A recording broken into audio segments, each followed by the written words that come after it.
Hello everyone, welcome to DC teachers academy. इससे पहले का जो वीडियो था उसमें हमने बात की थी डेटा हैंडलिंग के बारे में, जो कि केवीएस पीआरटी मैथ्स का एक इम्पॉर्टेंट टॉपिक है। तो जैसा कि मैंने बताया था कि एक एक करके जो भी टॉपिक है मैथमेटिक्स के वो हम सारे डिस्कस करेंगे। तो डेटा हैंडलिंग हम ख़त्म कर चुके हैं, उसका वीडियो आप जा करके देख लीजिएगा। केवीएस पीआरटी मैथ्स के नाम से एक मैंने प्लेलिस्ट बना दी है। आज हम इस वीडियो में बात करेंगे नंबर्स के बारे में। तो देखो, नंबर्स तो बेसिकली कई सारे होते हैं, तो एक बेसिक इंट्रोडक्शन लेंगे हम नंबर्स का। लेकिन स्पेशली इस वीडियो में हम बात करने वाले हैं रैशनल नंबर के बारे में। रैशनल नंबर पे किस टाइप के क्वेश्चंस बनेंगे हम उसके बारे में बात करेंगे।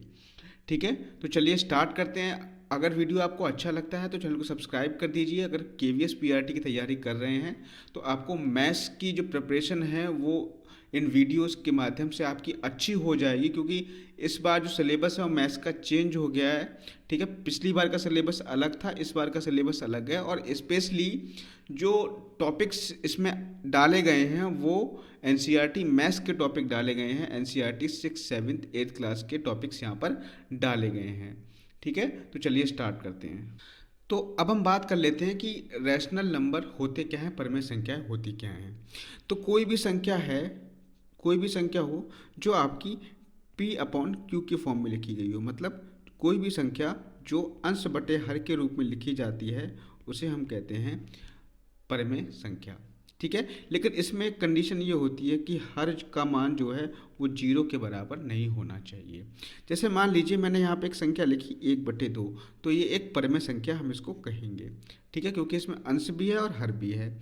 और दूसरी कंडीशन क्या है, हर जीरो यहाँ पर नहीं है। तो हर यहाँ पे कितना है, 2 है, जीरो तो है नहीं, इसीलिए ये क्या हो गई, एक परमेय संख्या हो गई। ठीक है, ऐसी हम बात करें अगर 3/4, तो ये भी क्या है, एक परमेय संख्या है। ऐसी अगर हम बात करें दो, दो एक परमेय संख्या है या नहीं है, तो आप कहोगे सर दो एक परमेय संख्या नहीं होगी, क्योंकि इसमें अंश और हर तो है ही नहीं। अंश तो है लेकिन हर नहीं है। लेकिन आपको एक चीज़ ध्यान रखना है कि यहाँ पर हर जो है छिपा रहता है, बटे में एक जो है हर एक संख्या के नीचे रहता है। तो यहाँ पे अंश भी हो गया, हर भी हो गया, इसका मतलब ये एक आपकी परमेय संख्या हो गई। ठीक है, और हम बात करें तो जितनी भी आपकी पूर्ण संख्याएं होती हैं, पूर्ण संख्याएं जो जीरो से शुरू होती हैं, 0, 1, 2, 3, 4, 5, 6, 7, 8, ऐसे ही जो इन्फिनिटी तक, अनंत तक जाएंगी, वो सारी संख्याएं क्या होती हैं, हमारी परमेय संख्या होती हैं। जीरो भी क्या है, इवन जीरो भी एक हमारी परमेय संख्या है। देखो, अंश तो जीरो हो सकता है लेकिन हर जीरो नहीं हो सकता। तो यहाँ पे ध्यान रखना कि जीरो के हर में एक रहेगा। तो कंडीशन क्या है, परमेय संख्या की कंडीशन ये होती है कि अंश बटे हर, और हर यहाँ पर जीरो नहीं हो, और यहाँ पर हर तो जीरो नहीं है, अंश जीरो हो सकता है, इसीलिए जीरो भी क्या होगी, एक परमेय संख्या होगी। ये आपको ध्यान रखना है। तो ये छोटी सी इंफॉर्मेशन थी परमेय संख्याओं के बारे में। तो चलिए अब हम आगे बढ़ जाते हैं कि परमेय संख्याओं में प्रश्न किस तरीके से पूछे जाते हैं।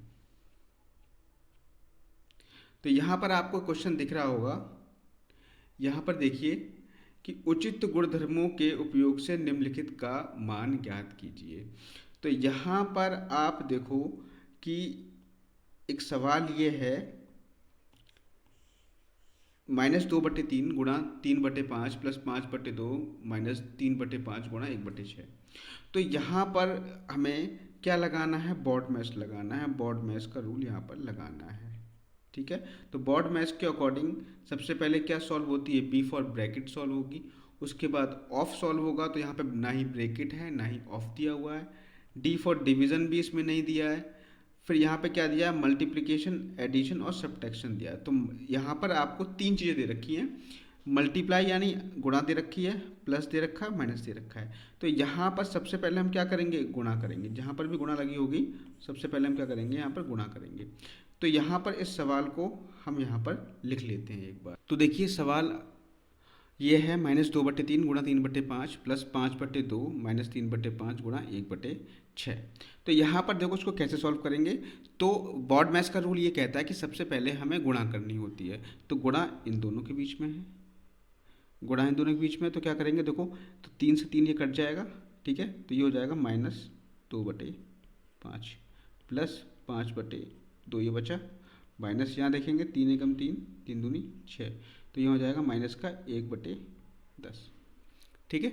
अब यहाँ पर देखो, यहाँ पर हम क्या करेंगे, तीनों में ले लेंगे एलसीएम। तीनों में क्या एलसीएम आ जाएगा, यहाँ पर तीनों का एलसीएम आ जाएगा 10, तो 5 से इसको डिवाइड करेंगे, 5 दूनी 10, 2 दूनी 4, और ऐसे 10 को 2 से डिवाइड करेंगे, 2 पंजे 10, 5 पंजे 25, माइनस 10 को 10 से डिवाइड करेंगे 1 आ जाएगा। ठीक है, जो माइनस वाले होंगे वो जुड़ जाएंगे, तो ये हो जाएगा 25 माइनस 5/10, तो ये आ जाएगा आपका 20/10, यानी इसका आंसर जो आ जाएगा आपका 2 आंसर यहाँ पर आ जाएगा। ठीक है, तो इस तरीके से हम इसको सॉल्व कर लेंगे। जो सवाल है वो ये है, सवाल आपको स्क्रीन पर दिख रहा होगा।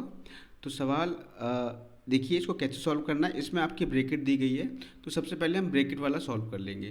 तो यहाँ पर आप देखो 2 की गुणा कर लेंगे 3 से, तो माइनस 3 दूनी 6, क्योंकि यहाँ पर माइनस लगा हुआ है इसलिए आगे माइनस आ जाएगा, 7 पंजे 35। ऐसे इसको देखो, इसको भी गुणा कर लेंगे, यहाँ पे गुणा दे रखी है, तो 3 एकम 3, 6 दूनी 12, प्लस 2 एकम 2, 2 सत्ते 14, तो यहाँ आ जाएगा 1/7 पंजे 35। ठीक है, अब यहाँ पे क्या करेंगे, यहाँ को उस पर हम थोड़ा सा और काट लेंगे, 3 एकम 3, 3 चौक 12। ठीक है, तो यहाँ पर आ जाएगा ये माइनस का 6/35 माइनस 1/4 प्लस 1/35। यहाँ पे क्या करेंगे, हम एलसीएम ले लेंगे। एलसीएम जो यहाँ पर आ जाएगा वो आपका आ जाएगा 35 चौक, यानी 4 पंजे 20 का 0, यहाँ से लगा दो, 4 3 12, 2 14। देखो एलसीएम निकालना तो आपको आना चाहिए, ये बेसिक चीज़ है। ठीक है, तो यहाँ पर इसको डिवाइड करेंगे तो आएगा 4, तो ये हो जाएगा 24, और इसको डिवाइड करेंगे तो आएगा 35, और यहाँ से आ जाएगा आपका 4। ठीक है, अब यहाँ पर इसको हम सॉल्व कर लेंगे, तो 35 और 24 जो होते हैं वो आपके होते हैं 59। 59 में से 4 गए तो आपके बचेंगे, ये आपका हो जाएगा माइनस के 59 प्लस 4/140। तो यहाँ पर आपका आंसर आ जाएगा माइनस के 55/140। यहाँ पर चाहो तो आप काट भी सकते हो, -11, 5 से काटोगे -11 आ जाएगा, और नीचे आ जाएगा 28। तो यहाँ पर आपका राइट आंसर हो जाएगा -11/28। ठीक है, आगे बढ़ जाते हैं। अगला क्वेश्चन ये कह रहा है कि निम्नलिखित में से प्रत्येक के योज्य प्रतिलोम बताइए। तो देखो, योज्य प्रतिलोम क्या होता है, योज्य प्रतिलोम वह नंबर होता है जिसको जोड़ने पर 0 आ जाए। जैसे मैंने कहा कि 2 का योज्य प्रतिलोम बताओ, तो 2 का योज्य प्रतिलोम क्या होगा, -2, तभी तो 0 आएगा। ठीक है, 3 का योज्य प्रतिलोम क्या होगा, -3। ठीक है, अगर 3 में -3 जोड़ोगे तो कितना आ जाएगा, 0 आ जाएगा। ठीक है, मैंने पूछा 1/2 का योज्य प्रतिलोम बताओ, तो आप कहोगे सर -1/2 होगा, क्योंकि 2 में -1/2 जोड़ने पर आपका क्या आ जाएगा, 0 आ जाएगा। सिंपल सी बात है। तो योज्य प्रतिलोम में करना क्या है, आपको करना ये है, जैसे यहाँ पे 2/8 का योज्य प्रतिलोम पूछा है, तो 2/8 का योज्य प्रतिलोम पूछा है, तो आप कुछ नहीं करोगे, 2/8 क्या आ गया, माइनस लगा दोगे, तो -2/8 इसका आंसर हो गया। सिंपल सी बात है। 5/9 का, यानी -5/9 का पूछा है, तो -5/9 का निकालने के लिए कुछ नहीं करना है, अगर प्लस है तो आपने लगा दिया माइनस, माइनस है तो आप लगा दो प्लस। ठीक है, तो प्लस का 5/9। यहाँ पे देखो -6/-5, तो यहाँ पर -6/-5 है, तो वास्तव में यहाँ पर है क्या, माइनस से माइनस कैंसिल हो जाएगा, तो वास्तव में ये जो लिखा हुआ है वो 6/5 लिखा हुआ है। और 6/5 का जब योज्य प्रतिलोम निकालोगे तो आगे क्या लगा दोगे, माइनस लगा दोगे। सिंपल सी बात है। ऐसे ही 2/9, 2/-9 है, तो 2/-9 का भी जो मतलब है वो यही है, माइनस का 2/9। ठीक है, अब -2/9 का योज्य प्रतिलोम निकालोगे तो माइनस है तो क्या लगा दोगे आप, प्लस लगा दोगे, तो प्लस का 2/9 आंसर हो जाएगा। ठीक है, ऐसे ही हम देखो इसका निकालते हैं। अभी एक और बचा है हमारा, ये 19/-6। 19/-6 का जब निकालोगे तो इसको लिख लोगे -19/6। और यहाँ से जब इसका योजित मतलब निकालोगे तो माइनस की जगह प्लस कर दोगे, संख्या की जगह संख्या उतार दोगे, तो +19/6 यहाँ पर क्या आ जाएगा, इसका आंसर आ जाएगा। ठीक है, इस तरीके से आपको योजित प्रतिलोम निकाल लेना है। अब हम बात कर लें गुणात्मक प्रतिलोम की। यहाँ पे निकालना क्या है, हमें गुणात्मक प्रतिलोम निकालना है। योज्य प्रतिलोम में हमने क्या किया था, प्लस की जगह माइनस कर दिया था, माइनस की जगह प्लस कर दिया था। ठीक है, अब देखो यहाँ पर जैसे गुणात्मक प्रतिलोम में भी ऐसी संख्या ढूंढनी है जिससे गुणा करने पर एक आ जाए। जैसे मान लो मैं आपसे पूछूं कि 2 का गुणात्मक प्रतिलोम बताओ, तो आप ये सोचो कि 2 में किससे गुणा करें कि एक आ जाए। तो सर 2 में आप क्या कर दो, 2 में आप 1/2 से गुणा कर दो तो आपको 1 मिल जाएगा। तो इसका मतलब 2 का जो गुणात्मक प्रतिलोम हो गया वो 1/2 हो गया। 3 का पूछूँ आपसे तो आप कहोगे सर 3 का हो जाएगा 1/3। तो कुछ नहीं करना होता है, हमें संख्याओं को उल्टा कर देना होता है। उल्टा करने का मतलब समझो इस चीज़ को, देखो कैसे उल्टा।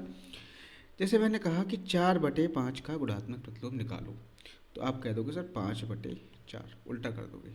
मैंने लिखा 6/11 का गुणात्मक प्रतिलोम निकालो, उल्टा कर दोगे 11/6। ठीक है, तो उल्टा ही करना होता है, हमें ध्यान रखना है इसमें। अब देखो 13 का पूछ रहा है, 13 का गुणात्मक प्रतिलोम हो जाएगा कितना, 1/13। ठीक है, कितना हो जाएगा, 1/13 हो जाएगा। ऐसे ही अब देखो किसका पूछ रहा है, -13/19 का पूछ रहा है। तो -13/19 तो यहाँ पे है क्या, माइनस है। अब देखो ध्यान रखना है, अगर गुणात्मक प्रतिलोम जब निकाल रहे हो तो आप इसका उल्टा करोगे, उल्टा तो कर ही दोगे, लेकिन साथ में अगर माइनस है तो माइनस को जरूर रखोगे। माइनस को आपको चेंज नहीं करना है। चेंज किस में करना था, वो आपको योगात्मक प्रतिलोम में करना था, ध्यान रखना है। ठीक है, अब आगे देखो 1/5 का निकालना है, तो 1/5 का कितना हो जाएगा, 5/1 यानी 5 हो जाएगा। ठीक है, ऐसे देखो -5/8 गुणा -3/7 का निकालना है, तो गुणा कर लोगे, 5 दिया 15, 8 सत्ते 56, और माइनस माइनस क्या हो जाएगा, प्लस हो जाएगा। तो यहाँ पे 15/56 आ गया। और 15/56 का आपको गुणात्मक प्रतिलोम निकालना है, तो कुछ नहीं करना है, इसका उल्टा कर देना है, तो ये आ जाएगा 56/15। ठीक है, 56/15 यहाँ पर आंसर आपका हो जाएगा। ठीक, आगे बढ़ जाते हैं। सवाल में कह रहा है 6/13 को -7/16 के व्युत्क्रम से गुणा कीजिए। तो यहाँ पर 6/13 को 7/16, 6/13 को -7/16 के व्युत्क्रम से, तो इसका व्युत्क्रम कितना हो जाएगा, 16/7। माइनस का माइनस यहाँ पर रहेगा। व्युत्क्रम का मतलब उल्टा होता है, मतलब गुणात्मक प्रतिलोम होता है, ये मान लो।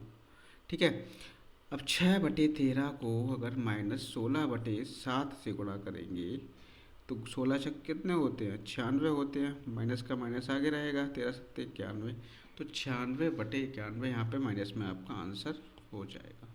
ठीक है, अगला सवाल कह रहा है क्या -1 सही 1/8 का गुणात्मक प्रतिलोम 8/9 है या नहीं है। तो यहाँ पे साफ साफ साफ दिख रहा है, यहाँ पर माइनस है, इसमें माइनस नहीं दिया है, तो यहाँ माइनस दे रखा है ना ये, लेकिन यहाँ माइनस नहीं है, तो इसका मतलब गुणात्मक प्रतिलोम तो ये है नहीं। क्यों नहीं है, क्योंकि यहाँ पे माइनस है, यहाँ पे माइनस नहीं है। गुणात्मक प्रतिलोम में माइनस तो भाई होता ही है। ठीक है, अब आगे बढ़ जाएँ। तो 3 सही 1/3 का गुणात्मक प्रतिलोम 0.3 है या नहीं है। तो 3 तिया 9 और 1 10/3 हो गया। ठीक है, इसका गुणात्मक प्रतिलोम निकालोगे तो उल्टा कर दोगे, 3/10 आ जाएगा। और 3/10 को अगर भाग करके निकालोगे तो 0.3 ही आएगा। इसका मतलब ये है, क्या है, ठीक है, गुणात्मक प्रतिलोम ये है। ठीक, आगे बढ़ जाते हैं।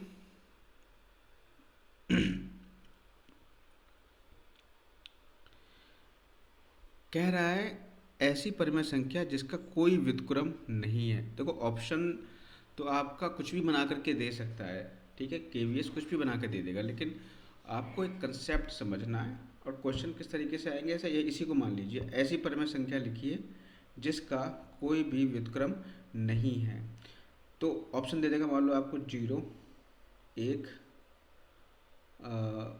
0 1 दे दिया, 10 दे दिया या 12 दे दिया, 4 ऑप्शन दे दिए। तो आपका जो राइट आंसर है वो क्या होगा, 0। जीरो एक ऐसी संख्या है जिसका कोई भी व्युत्क्रम नहीं होगा, तो जीरो एक ऐसी संख्या है, जीरो यहाँ पे आंसर हो जाएगा आपका, ऑप्शन में लगा दोगे। आगे बढ़े, परमेय संख्याएं जो अपने व्युत्क्रम के समान है, ऐसी परमेय संख्या जो अपने व्युत्क्रम के समान है। तो भाई एक एक संख्या ऐसी है जो व्युत्क्रम के समान है, और माइनस एक भी ऐसी है जो अपने व्युत्क्रम के समान होगी। दो संख्या ऐसी हैं जो अपने व्युत्क्रम के समान है, एक और माइनस एक, क्योंकि एक का व्युत्क्रम करोगे उल्टा करोगे तो एक ही मिलेगा। परमेय संख्या जो अपने ऋणात्मक मान के समान है, तो ऐसी परमेय संख्या जो अपने ऋणात्मक मान के समान है, तो यहाँ पर आपका क्या हो जाएगा, ये हो जाएगा आपका जीरो। जीरो एक ऐसी संख्या है जो अपने ऋणात्मक मान के समान है, ठीक है, क्योंकि जीरो का ऋणात्मक मान होता ही नहीं है, तो वही आंसर हो जाएगा। आगे बढ़ें, शून्य का व्युत्क्रम क्या होगा, तो शून्य का कोई भी व्युत्क्रम नहीं होता, शून्य का कोई भी व्युत्क्रम नहीं है। संख्याएं तथा स्वयं के व्युत्क्रम है, तो कौन सी संख्याएं स्वयं का व्युत्क्रम होंगी, तो यहाँ पर आपका आंसर क्या हो जाएगा, एक और माइनस एक स्वयं का व्युत्क्रम, ऊपर ही मैंने बताया था। पाँच का व्युत्क्रम क्या होगा, एक बटे पाँच होगा, ठीक है। यहाँ देखें, एक बटे एक्स का व्युत्क्रम क्या होगा, एक्स होगा। दो परमेय संख्याओं गुणनफल हमेशा क्या होता है, परमेय संख्या ही होता है, ठीक है। किसी धनात्मक परमेय संख्या का व्युत्क्रम हमेशा धनात्मक ही रहेगा, यानी पॉजिटिव रहेगा, ठीक है। तो ये सवाल हो गए आपके।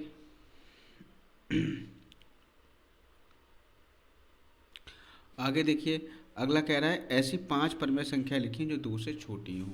तो पांच परमेय संख्याएं जो दो से छोटी हों कौन कौन सी हो जाएंगी, तो भाई कुछ भी लिख सकते हो। परमेय संख्या का मतलब ही क्या है, तो अगर 0.1 लिख लो, 0.2 लिख लो, 0.3 लिख लो, 0.4 लिख लो, 0.5 लिख लो, कोई भी संख्या लिख सकते हो, दो से छोटी होनी चाहिए लेकिन वो, ठीक है। तो ये आपकी हो गई, क्या हो गई आपकी, परमेय संख्याएं हो गई, ठीक है। कुछ भी लिख सकते हो, आंसर तो कुछ भी हो सकता है, लेकिन ऑप्शन में आपको दे सकता है। जैसे मान लीजिए ऑप्शन में आपको दे दिया ऐसी परमेय संख्या है जो दो से छोटी है, तो ऑप्शन आपको दे देगा 0.5, एक दे देगा 5, एक दे देगा आपको 2, और एक दे देगा 2.5। तो यहाँ पे आंसर क्या हो जाएगा आपका 0.5, ठीक है। तो ऑप्शन तो कैसे ही बना सकता है वो। आगे बढ़ें, -2/5 और 1/2 के बीच 10 परमेय संख्याएं ज्ञात कीजिए। तो यहाँ पे ऑप्शन में आपको कोई एक परमेय संख्या देगा, या फिर ये कह देगा -2/5 और 1/2 के बीच निम्न में से कौन सी परमेय संख्या आती है। तो आपको कुछ नहीं करना है, -2/5 है तो उसको लिख लोगे 0.4 डिवाइड करके, और यहाँ पे 1/2 है तो ये हो जाएगा 0.5, ठीक है। तो -0.4 से 0.5 के बीच में ऑप्शन में देख लेना, जो भी संख्या आएगी वही आपका आंसर हो जाएगा, ठीक है। आगे बढ़ते हैं, तो यहाँ पर दो से बड़ी पांच परमेय संख्या लिखी, बड़ी तो 3 है, 4 है, 5 है, 6 है, 7 है, ये सब बड़ी संख्या हैं, ठीक है। तो ये एक छोटा सा चैप्टर था, बहुत बेसिक चैप्टर है, इससे ज़्यादा कठिन प्रश्न आपसे नहीं पूछे जाएंगे, तो ज़्यादा कठिनाइयों वाले प्रश्नों पे नहीं जाना है हमें। और कुछ लोग जो है जो मैंने देखा था जो पढ़ा रहे हैं वो आपका प्रतिशत पढ़ा रहे हैं, कुछ लोग जो है कार्य समय पढ़ा रहे हैं, कुछ लोग साधारण ब्याज पढ़ा रहे हैं। तो ये सब चीज़ें आपको नहीं पढ़नी है, बहुत आसान आसान क्वेश्चंस आएंगे जो चीज़ें पढ़ा रहा हूँ, क्योंकि अगर यही क्वेश्चन नहीं करोगे तो यही क्वेश्चन आपके लिए कठिन हो जाएंगे। तो बस जितना पढ़ा रहा हूँ उतना पढ़ लीजिए। बाकी प्रैक्टिस कहाँ से करें सर, तो प्रैक्टिस के लिए जो जो चैप्टर्स मैं बता रहा हूँ वही चैप्टर्स आपको बुक से पढ़ने हैं। तो प्रैक्टिस के लिए आप क्या करोगे, प्रैक्टिस के लिए आप ले लो या तो RS अग्रवाल की बुक ले लो, और RS अग्रवाल में लेकिन आपको सारे चैप्टर पूरे नहीं करने हैं, मतलब सारे चैप्टर सॉल्व नहीं करने हैं, जो जो मैं करवा रहा हूँ वही क्वेश्चन आपको सॉल्व RS अग्रवाल में करने हैं। या फिर आप चाहो तो SD यादव की बुक भी ले सकते हो, SD यादव की बुक भी ले सकते हो। तो आज की वीडियो में सिर्फ इतना ही, मिलेंगे नेक्स्ट वीडियो में। Thank you, have a nice day.